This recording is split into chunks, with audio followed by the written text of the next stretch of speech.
Hello students, in this video we shall discuss about another type of stereoisomerism. We have discussed in previous videos that the stereo, or which is also named as space isomerism, it is of two types. First is optical isomerism and second is geometrical isomerism. Optical isomerism we have discussed in detail, and today we are going to discuss about second type of stereoisomerism, that is geometrical isomerism. तो बेटा geometrical isomerism या geometrical isomers की हुंदे आ ऐसे दो isomers या ऐसे दो कंपाउंड्स जिन्हां दा मॉलिक्यूलर फार्मूला सेम होवे, जिन्हां दा स्ट्रक्चरल फार्मूला भी सेम होवे, लेकिन जिन्हां दी spatial arrangement of atoms different होवे around the double bond. They are called geometrical isomers of each other. The compounds having same molecular formula, same structural formula, but different spatial arrangement of atoms around the double bond are called geometrical isomers. तो geometrical isomers ਦੇ ਵਿੱਚ double bond ਦੀ presence ਲਾਜ਼ਮੀ ਹੁੰਦੀ ਹੈ. double bond ਹੋਊਗਾ ਤਾਂ ਅਸੀਂ ਕਹਿੰਦੇ ਆ ਕਿ geometrical isomerism ਹੋਊਗਾ. फॉर द टाइम ਆਪਾਂ डबल बॉन्ड वाले ਜਮੈਟ੍ਰੀਕਲ ਆਈਸੋਮਰਸ ਹੀ ਡਿਸਕਸ ਕਰਾਂਗੇ. ਵੈਸੇ ਅਦਰਵਾਈਜ਼ ਹੋਰ ਵੀ ਕੰਪਾਊਂਡਸ ਹੁੰਦੇ ਆ ਜਿਨ੍ਹਾਂ ਦੇ ਵਿੱਚ ਜਮੈਟ੍ਰੀਕਲ ਆਈਸੋਮੈਰਿਜ਼ਮ ਐਗਜ਼ਿਸਟ ਕਰ ਸਕਦਾ ਵਾ. ਪਹਿਲਾਂ ਤੁਸੀਂ ਡਬਲ ਬੌਂਡ ਵਾਲੇ ਸਮਝੋਗੇ, ਉਸ ਤੋਂ ਬਾਅਦ ਹੀ ਤੁਹਾਨੂੰ ਦੂਸਰੇ ਸਮਝ ਆਣਗੇ. ਠੀਕ ਹੈ ਜੀ. ਤੇ ਜਿਹੜੇ ਜਮੈਟ੍ਰੀਕਲ ਆਈਸੋਮਰਸ ਹੁੰਦੇ ਆ, the geometrical isomers are also they are not the mirror images of each other. ਉਹ ਇੱਕ ਦੂਜੇ ਦੀ ਮਿਰਰ ਇਮੇਜ ਨਹੀਂ ਹੁੰਦੇ. तो इस करके ज्योमैट्रिकल आइसोमर्स जेडे हुंदे आ, the geometrical isomers are also called, इन्हां नूं आपां डायास्टीरियोमर्स भी बोल दिंदे आ, क्योंकि आपां डायास्टीरियोमर्स बारे इन डिटेल डिस्कस कर चुके हैं. डायास्टीरियोमर्स की हुंदे आ? Those isomers possessing same molecular formula, same structural formula, different arrangement of atoms in the space and are not mirror images of each other. तो ਜਿਹੜੇ ਜਮੈਟ੍ਰੀਕਲ ਆਈਸੋਮਰਸ ਆ ਉਹ ਡਾਇਆਸਟੀਰੀਓਮਰਸ ਦੀ ਕੈਟੇਗਰੀ 'ਚ ਵੀ ਫਾਲ ਕਰ ਸਕਦੇ ਆ, ਕਿਉਂਕਿ ਜਮੈਟ੍ਰੀਕਲ ਆਈਸੋਮਰ ਵੀ ਇੱਕ ਦੂਸਰੇ ਦੀ ਮਿਰਰ ਇਮੇਜ ਨਹੀਂ ਹੁੰਦੀ. ਬਸ ਫਰਕ ਕੀ ਆ, ਜਿਹੜੇ ਆਪਾਂ ਪਹਿਲਾਂ ਡਾਇਆਸਟੀਰੀਓਮਰਸ ਪੜ੍ਹ ਕੇ ਆਏ ਸੀ ਉਹਨਾਂ 'ਚ ਡਬਲ ਬੌਂਡ ਦੀ ਪ੍ਰੈਜ਼ੈਂਸ ਨਹੀਂ ਹੁੰਦੀ. ਜਮੈਟ੍ਰੀਕਲ ਆਈਸੋਮਰਸ ਡਬਲ ਬੌਂਡ ਦੀ ਪ੍ਰੈਜ਼ੈਂਸ ਆ ਜਾਂਦੀ. ਠੀਕ ਹੈ ਜੀ. ਤਾਂ ਉਹ ਹੁੰਦੇ ਆ ਜਮੈਟ੍ਰੀਕਲ ਆਈਸੋਮਰਸ. ਹੁਣ ਕੋਈ ਵੀ ਕੰਪਾਊਂਡ ਆ ਉਹਦੇ 1 2 3 4 ਕਿੰਨੇ ਵੀ ਜਮੈਟ੍ਰੀਕਲ ਆਈਸੋਮਰਸ ਐਗਜ਼ਿਸਟ ਕਰ ਸਕਦੇ ਆ, ਤੇ ਉਹਨਾਂ ਜਮੈਟ੍ਰੀਕਲ ਆਈਸੋਮਰਸ ਦਾ ਹੁਣ ਆਪਾਂ ਨੋਮਨਕਲੇਚਰ ਪੜਾਂਗੇ ਕਿ ਆਪਾਂ ਉਹਨਾਂ ਨੂੰ ਨਾਮ ਕਿੱਦਾਂ ਦਿਆ ਕਰਨਾ. How they are distinguished from one another, how they are named differently from one another. ਤਾਂ ਸਾਡੇ ਕੋਲ ਬੇਟਾ ਦੋ ਸਿਸਟਮਸ ਆ ਨੋਮਨਕਲੇਚਰ ਦੇ. ਫਸਟ ਹੈ cis and trans nomenclature.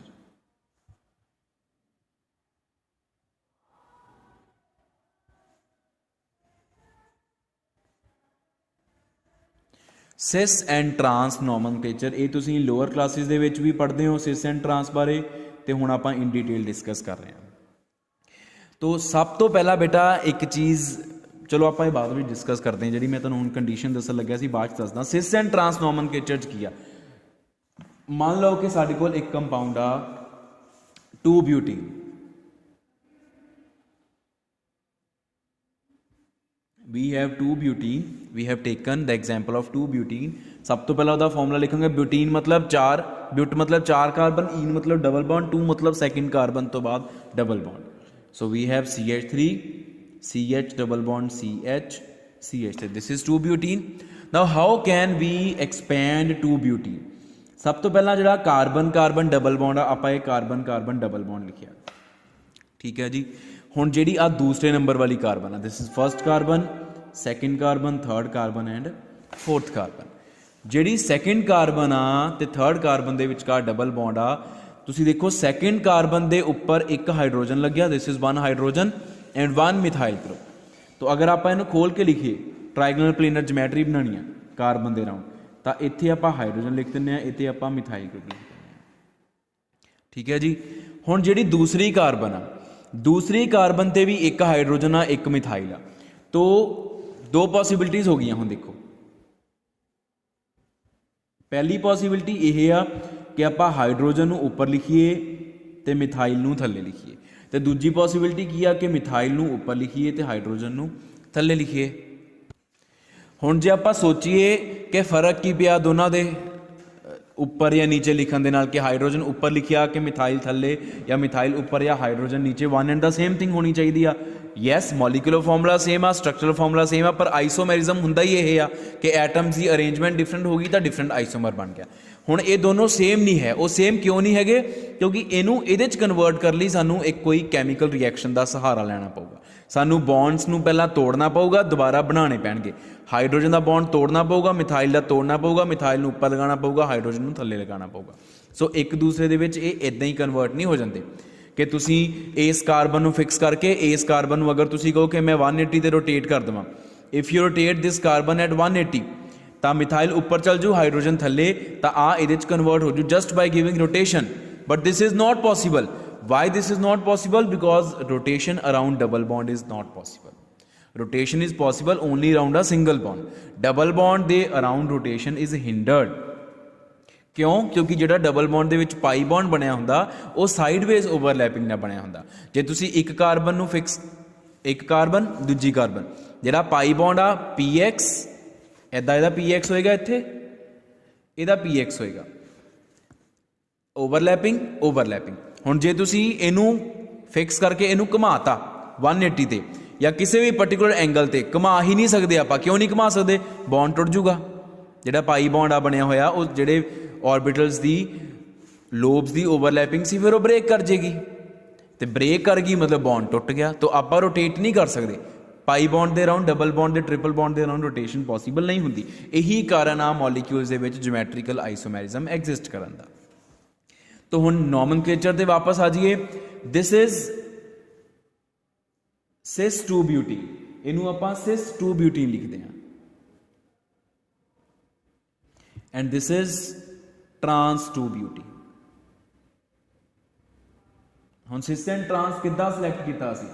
Cis and trans किद्दां देखीदा? If similar groups are on similar side of double bond then that is cis, and if similar groups are on opposite side of double bond then it is trans। same group ऊपर same group नीचे, आ एक side ते मतलब methyl दे सामने methyl है, opposite side ते आ methyl थल्ले आ methyl ऊपर आ हाइड्रोजन ऊपर आ हाइड्रोजन थल्ले आ। तो ये हो गया ट्रांस। सिस एंड ट्रांस इस तरीके ना बनते हैं, ठीक है। You can take any example, we can take maleic acid, या simply we can take very simple example of dibromoethene ला लेने 1,2 डाईब्रोमोइथीन, अनदर एग्जाम्पल। तो 1,2 डाईब्रोमोइथीन, इथीन मतलब दो ही carbon, CH double bond CH Br Br, 1,2 dibromoethene आ ਹੁੰਦਾ। ਹੁਣ ਇਹਨੂੰ ਲਿਖਣ ਦੇ ਦੋ ਤਰੀਕੇ ਹੋਣਗੇ, ਹਾਈਡਰੋਜਨ ਬ੍ਰੋਮੀਨ, ਹਾਈਡਰੋਜਨ ਬ੍ਰੋਮੀਨ। ਇਹ ਦੂਜਾ ਤਰੀਕਾ ਕੀ ਹੈ? Hydrogen bromine, bromine and hydrogen. So this is cis isomer and this is trans isomer. ठीक है जी। तो ये cis and trans है, वेरी सिंपल। अच्छा, cis and trans दियां लिमिटेशंस आई, मेन इक्को लिमिटेशन है दी बस। हुण वो लिमिटेशन की आ? वो लिमिटेशन यह आ कि ऐसे मॉलीक्यूल्स जिन्हां दे विच ਜਿਹੜੇ ਡਬਲੀ ਬੌਂਡਡ ਕਾਰਬਨ ਐਟਮਸ ਦੇ ਉੱਪਰ ਜਿਹੜੇ 4 ਗਰੁੱਪਸ ਲੱਗੇ ਆ, ਕੁਝ ਕੰਪਾਊਂਡਸ ਦੇ ਵਿੱਚ ਉਹ 4 ਦੇ ਚਾਰੋਂ ਗਰੁੱਪਸ ਡਿਫਰੈਂਟ ਹੁੰਦੇ ਆ। Few compounds are such that the 4 groups attached to the 2 doubly bonded carbon atoms are entirely different, ਕੋਈ ਵੀ ਸੇਮ ਨਹੀਂ ਹੁੰਦਾ। ਇਹੋ ਜਿਹੇ ਮੋਲੀਕਿਊਲਸ ਦੇ ਵਿੱਚ ਵੀ ਜਿਓਮੈਟ੍ਰੀਕਲ ਆਈਸੋਮੈਰਿਜ਼ਮ ਐਗਜ਼ਿਸਟ ਕਰਦਾ ਆ, ਲੇਕਿਨ cis and trans nomenclature fails to give names to such compounds. Cis and trans ਇਹੋ ਜਿਹੇ ਕੰਪਾਊਂਡਸ ਨੂੰ ਅਸੀਂ ਸਿਸ ਐਂਡ ਟਰਾਂਸ ਸਿਸਟਮ ਦੇ ਅੰਡਰ ਨੇਮਿੰਗ ਨਹੀਂ ਕਰ ਸਕਦੇ, ਕਿਉਂਕਿ ਸਿਸ ਐਂਡ ਟਰਾਂਸ ਦੇ ਵਿੱਚ ਜਿਹੜੀਆਂ 2 ਕਾਰਬਨ ਐਟਮਸ ਡਬਲ ਬੌਂਡ ਦੇ ਨਾਲ ਬੌਂਡਡ ਆ, ਉਹਨਾਂ ਦੇ ਉੱਪਰ ਘੱਟੋ ਘੱਟ ਇੱਕ ਗਰੁੱਪ ਸੇਮ ਹੋਣਾ ਜ਼ਰੂਰੀ ਆ, ਜਿਹਨੂੰ ਅਸੀਂ ਸੇਮ ਸਾਈਡ ਤੇ ਰੱਖ ਸਕੀਏ ਜਾਂ ਆਪੋਜ਼ਿਟ ਸਾਈਡ ਤੇ ਰੱਖ ਸਕੀਏ। ਅਗਰ ਚਾਰੋਂ ਗਰੁੱਪਸ ਡਿਫਰੈਂਟ ਹੋ ਗਏ ਫਿਰ ਸਿਸ ਐਂਡ ਟਰਾਂਸ ਸਿਲੈਕਟ ਕਰਨਾ ਮੁਸ਼ਕਿਲ ਆ, ਜਾਂ ਸਿਸ ਐਂਡ ਟਰਾਂਸ ਨੋਮਨਕਲੇਚਰ ਫੇਲ ਹੋ ਗਿਆ। ਤਾਂ ਉਹਦੇ ਵਾਸਤੇ ਫਿਰ ਸਾਡੇ ਕੋਲ ਇੱਕ ਹੋਰ ਸਿਸਟਮ ਹੈਗਾ, and that system is EZ system या EZ nomenclature।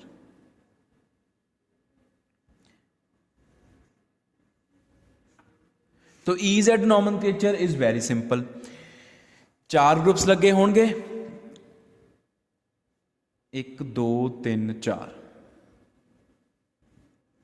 ਤੁਸੀਂ ਕੀ ਕਰਨਾ ਜਾਂ ਆਪਾਂ ਕੀ ਕਰਨਾ EZ ਸਿਸਟਮ ਦੇ ਵਿੱਚ ਕੀ ਕਰਦੇ ਆ ਜਿਹੜੇ ਇਹ 4 ਗਰੁੱਪਸ ਆ ਚਾਰਾਂ ਗਰੁੱਪਸ ਨੂੰ ਇਕੱਠੇ ਕੰਪੇਅਰ ਨਾ ਕਰੋ ਈਚ ਕਾਰਬਨ ਹਰ ਇੱਕ ਕਾਰਬਨ ਦੇ ਉੱਪਰ ਜਿਹੜੇ 2 ਗਰੁੱਪਸ ਲੱਗੇ ਦਾ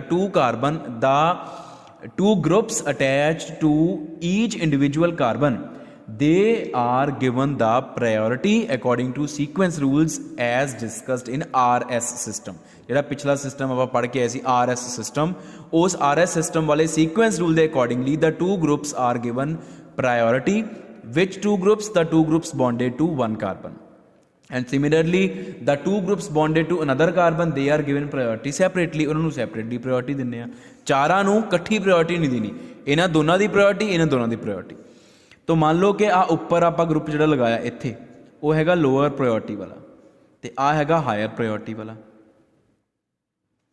इदां ही जिहड़ा आप इत्थे ग्रुप लगाया इन्हां दी पोजीशन आप फिक्स कर this is of lower priority this is of higher priority हुण जिहड़े इधर वाले ग्रुप्स आ हुण उन्हां दी प्रायोरिटी दे हिसाब नाल आपां किद्दां सैटिंग करनी है मान लो कि इत्थे लग्या होया ग्रुप लोअर प्रायोरिटी वाला तो डेफिनेटली इत्थे होएगा फिर हायर प्रायोरिटी वाला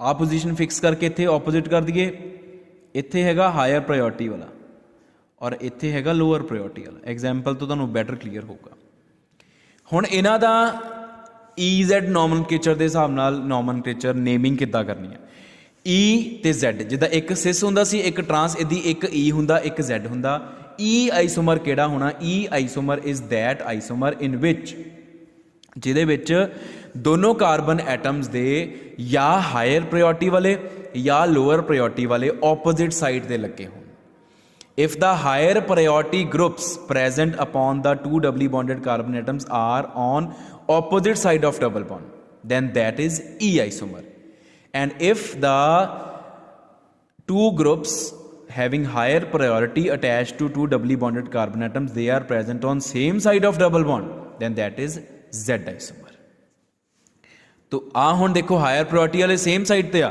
तो this is Z and this will be E इनू आपां E बोलांगे ठीक है जी हायर ते हायर ऑपोजिट साइड ते हायर ते हायर सेम साइड ते आ ये है EZ सिस्टम हुण इस सिस्टम वास्ते तुहानूं सीक्वेंस रूल पता होने चाहिए आ प्रायोरिटी जिहड़ी आ ग्रुप्स की किद्दां सिलेक्ट करनी वो तुहानूं पता होनी चाहिए वो पिछली वीडियो नूं देख के तुसीं रिवाइज कर सकते हो तो एक तुहानूं मोटा मोटा रूल दस देना कि एटॉमिक नंबर के बेसिस ते प्रायोरिटी सिलेक्ट होंदी है ठीक है वो आपां ऑलरेडी डिस्कस कर चुके हैं कि जिन्ना ज़्यादा एटॉमिक नंबर उन्नी ज़्यादा priority for example let us take example of this compound Cl Br C double bond C F I आ कंपाउंड अगर तुसी इहदा नेम लिखना it is 1 bromo 2 chloro 2 fluoro 1 iodo ethene तो आ डबल बॉन्ड हो गया ठीक है जी एक कार्बन ते पोजीशन फिक्स कर लो इत्थे क्लोरो रख लो इत्थे ब्रोमो रख लो ठीक है फिर इधर फ्लोरो कर लो इधर आयोडो कर लो दूसरे आइसोमर दे विच आ पोजीशन फिक्स रखो इत्थे क्लोरो इत्थे ब्रोमो इत्थे आयोडो इत्थे फ्लोरो हुण E एंड Z दे विच इन्हां नूं डिस्टिंग्विश करना तो प्रायोरिटी सैट कर low priority rules sequence rules के हिसाब नाल इन्हां दोनों दी फ्लोरीन दा एटॉमिक नंबर घट आयोडीन दा ज़्यादा तो आ हो गया हायर प्रायोरिटी वाला ठीक है तुसीं इनू अगर नंबरिंग करनी नंबरिंग कर लो हायर लोअर लिखना हायर लोअर लिख लो ये तुहाडी मर्जी आ बैटर आ हायर लोअर लिखते हैं आप this is of higher priority and this is of lower priority इदां ही क्लोरीन ब्रोमीन दे विचों क्लोरीन दा एटॉमिक नंबर घट आ ब्रोमीन दा ज़्यादा so this is of higher priority and this is of lower priority हुण इधर तो सानूं पता लग गई है lower higher this is of higher and this is of lower पूरा लिखियो बेटा HL ना पायो तो आप टाइम सेव करने लई इदां लिखिया वा तो फिर हुणे आप रूल पढ़ के आए हैं अगर हायर प्रायोरिटी वाले सेम साइड ते आ तो वह Z होएगा तो आ है Z आइसोमर आ हायर प्रायोरिटी वाले ऑपोजिट साइड ते हो गए दिस इज E आइसोमर हुण जिहड़ा EZ सिस्टम आ बेटा ये सिर्फ उन्हां ते ही अप्लाई नहीं हुंदा जिन्हां दे चारों ग्रुप्स डिफरेंट होण डबल बॉन्ड दे अराउंड ਜਿਹੜੇ ਜਿਨ੍ਹਾਂ ਨੂੰ ਆਪਾਂ ਸਿਸ ਐਂਡ ਟਰਾਂਸ ਲਿਖ ਸਕਦੇ ਉਹਨਾਂ ਨੂੰ ਆਪਾਂ EZ ਵੀ ਲਿਖ ਸਕਦੇ ਹਾਂ। ਜਿੱਦਾਂ ਫੋਰ ਐਗਜ਼ਾਮਪਲ 2 ਬਿਊਟੀਨ ਦੀ ਹੀ ਗੱਲ ਕਰ ਲਓ। 2 ਬਿਊਟੀਨ ਦੇ ਆ ਦੋ ਆਈਸੋਮਰ ਆਪਾਂ ਡਰਾ ਕੀਤੇ ਸੀ। this and this, ठीक है। ਹੁਣ ਪ੍ਰਾਇੋਰਟੀ ਸੈੱਟ ਕਰਨੀ ਆ। ਹਾਈਡਰੋਜਨ ਐਟੋਮਿਕ ਨੰਬਰ 1 ਇੱਥੇ carbon through bonding atomic number 6 तो डेफिनेटली मिथाइल ਦੀ ਜ਼ਿਆਦਾ ਹੋਣੀ ਆ, ठीक है। तो ਇੱਥੇ ਤੁਸੀਂ ਲਿਖਣਾ ਹਾਇਰ ਹਾਇਰ ਲੋਅਰ ਲੋਅਰ, ਆ ਲੋਅਰ ਹਾਇਰ ਹਾਇਰ ਲੋਅਰ। तो उस हिसाब नाल हुण हायर हायर वाले ऊपर आ। So this is Z and this is E and this was cis and this was trans. तो ट्रांस एंड सिस वाले नूं आपां E एंड Z दे विच भी लिख सकते हैं, ठीक है जी। हुण होर साडे कोल कुछ ऐसे compounds, we have some compound जिन्हां दे विच एक नालों ज़्यादा डबल बॉन्ड्स हुंदे आ। The compounds containing more than 1 double bonds.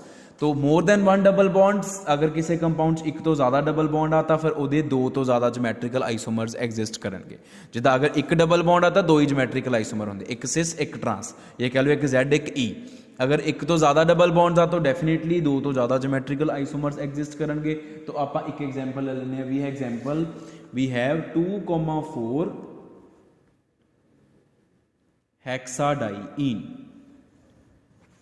2,4 हेक्साडाइईन। तो ये आपां आइसोमर्स हुण ड्रॉ करने हैं। तो पहला दा फॉर्मूला ड्रॉ कर लिए। 2,4 हेक्साडाइईन का फॉर्मूला की हो सकता, हेक्सा मतलब 6 कार्बन एटम्स होंगे और 2 CH3 CH double bond CH CH double bond CH CH3। This is 1 2 3 4 5 6 आया, आ 2 डबल बॉन्ड्स आ गए। हुण इन्हां 2 डबल बॉन्ड्स नूं आपां खोल के लिखिए। आ देखो, पहला आइसोमर ड्रॉ करने की कोशिश करिए। C double bond C, 2 and 3 carbon है, 2nd एंड 3rd कार्बन लिख लो भावें 2nd एंड 3rd। तो ये उपर एक हाइड्रोजन तो एक मिथाइल, आ 1st कार्बन होगी, ठीक है। दिस इज 1st कार्बन, लिखना लिखो नहीं लिखना ना लिखो, तुहाडी मर्जी आ। हुण जिहड़ी 3rd कार्बन आ उहदे उपर एक हाइड्रोजन लग्या और दूसरा ग्रुप की लग्या होया, आ सारा दूसरा ग्रुप आ, सॉरी आ 3rd कार्बन आ गई। हाँ 3rd कार्बन एक हाइड्रोजन, आ दूसरा ग्रुप है। इत्थे दूसरे ग्रुप ते आ लग्या C डबल बॉन्ड C। हुण इत्थे H कर लो, इत्थे H कर लो, इत्थे CH3 कर लो। इस तरीके नाल लिखोगे तुसीं इहनूं। 3rd carbon, this is 4th carbon, this is 5th carbon and this is 6th carbon. तो एक आइसोमर ड्रॉ किया, ठीक है। हुण बाकी आइसोमर भी ड्रॉ करने आ, करके देखने भी किद्दां ड्रॉ हो सकते हैं। वो किद्दां ड्रॉ हो सकते, तुसीं आ पोजीशन नूं फिक्स कर लो पहला, इन्हां दी पोजीशन नूं ना छेड़ो, इनू उपर थले करके देख लो। आ उपर आ नीचे आ, नैक्सट आइसोमर दे विच इनू उपर भेज दिंदे आ, इनू नीचे भेज दिंदे आ, ठीक है।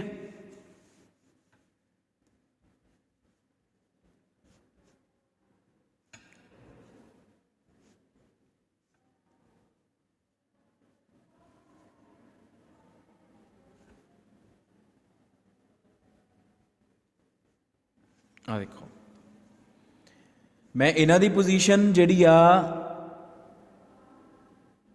वो भी अल्टर करती ना।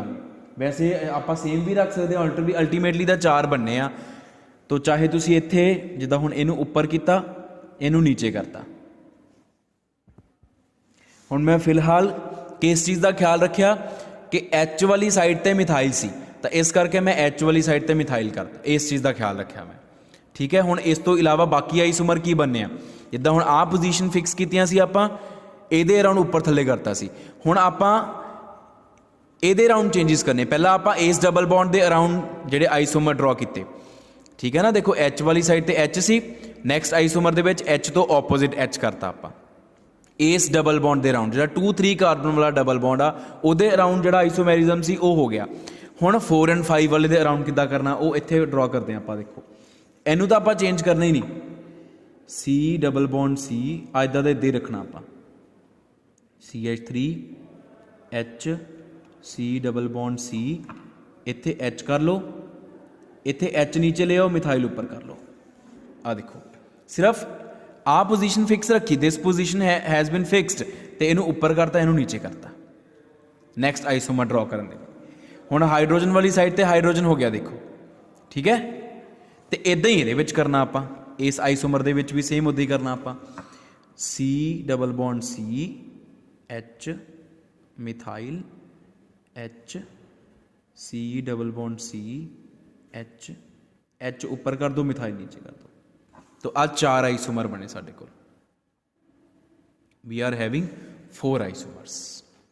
तो हुण इन्हां 4 आइसोमर्स का आपां नाम लिखना। We are to write their names according to EZ system. इस तो इलावा होर कोई बनने भी नहीं, जिन्ने मर्जी ट्राई करी जाइए वो सेम ही रहणगे। तो हुण जदों आपां इहो जिहे कंपाउंड का नाम लिखना हुंदा उदों आपां किद्दां, आपां दोनों डबल बॉन्ड्स दे अराउंड आइसोमेरिज्म ड्रॉ कर लिया।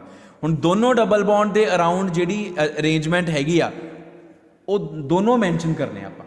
वो दोनों आपां किद्दां मैंशन करने? हुण अगर आपां इस कंपाउंड की गल करिए, प्रायोरिटीज सैट कर लेनी आपां, lower priority higher priority, higher priority lower priority higher priority, क्योंकि कार्बन आ लोअर लोअर हायर हायर। तो लोअर लोअर वाले एक साइड ते, हायर हायर वाले एक साइड ते। केड़ी डबल बॉन्ड दे अराउंड? सेकंड वाली डबल बॉन्ड दे अराउंड। तो सेकंड वाली डबल बॉन्ड दे अराउंड हायर प्रायोरिटी वाले सेम साइड ते आ, तो वो हो गया 2Z, ये 2Z हो गया। तो कॉमा जी 4 5 फोर्थ कार्बन तो बाद डबल बॉन्ड वो राउंड देख लो, lower higher higher lower, higher higher वाले ऑपोजिट साइड पे। तो 4E इनू आप लिखेंगे 2Z 4E। हुण इहदा नाम किद्दां लिखना? देखो लोअर लोअर वाले एक साइड ते, हायर हायर वाले एक साइड ते। This is 2Z comma lower lower वाले एक साइड ते, हायर हायर वाले एक साइड ते, 2 ते 4VZ 2Z 4Z, ठीक है। हुण इहदी वारी आ गई, higher lower lower higher, second वाली कार्बन तो बाद सैकेंड वाला डबल बॉन्ड आ उत्ते हैगी 2E कॉमा फोर्थ वाली तो बाद फोर्थ कार्बन तो बाद वाले डबल बॉन्ड दे round lower higher higher lower opposite 4E and this one lower higher higher lower 2E comma fourth वाली कार्बन तो बाद वाले डबल बॉन्ड दे around lower lower higher higher 4Z। तो आ 4 आइसोमर और इन्हां तो इलावा होर कोई बनना भी नहीं। तो इस तरीके दे नाल आपां ड्रॉ करते हैं आइसोमर्स उन्हां मॉलीक्यूल्स दे जिन्हां दे विच एक तो ज़्यादा डबल बॉन्ड हुंदा। हुण इस तो इलावा तुहानूं होर भी एग्जाम्पल आ सकदी आ, इनू रैफरेंस लैके तुसीं होर एग्जाम्पल्स भी स्टडी कर सकते हो। और इस चीज़ का ख्याल रखना कि एक डबल बॉन्ड के अराउंड पहला दोनों आइसोमर ड्रॉ कर लो, फिर उत्थे पोजीशन फिक्स करके बाकी जो दूसरा डबल बॉन्ड आ उहदे अराउंड जी आइसोमेरिज्म ड्रॉ कर लो। इस तरीके नाल बनणगे तुहाडे कोल। ते लास्ट जो आपां इहदे बारे डिस्कस करते हैं वो यह आ कि वो किहड़े कंपाउंड्स हुंदे आ जिहड़े ज्योमैट्रिकल आइसोमेरिज्म शो नहीं करते। Which compounds do not show geometrical isomerism? Which compounds don't show geometrical isomerism?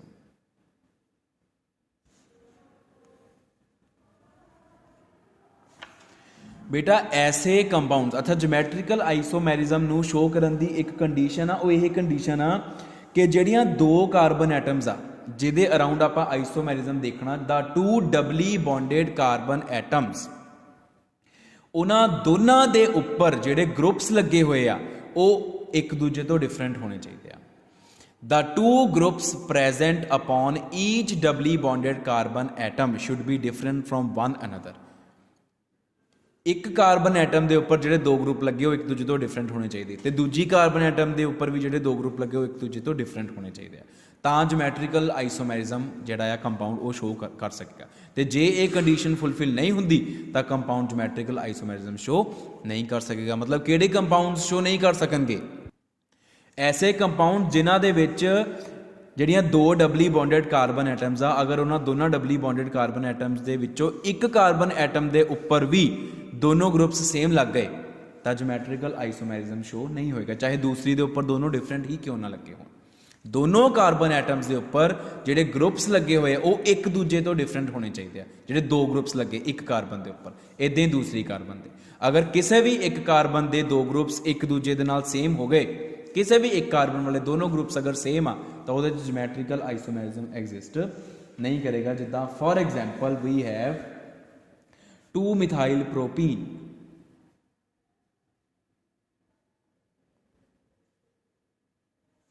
To methyl propene, ਇਹਦਾ ਫਾਰਮੂਲਾ देख लो।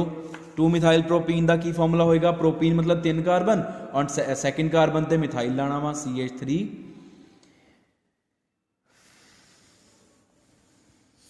CH3 डबल बॉन्ड CH2, आ होगा 2 मिथाइल प्रोपीन।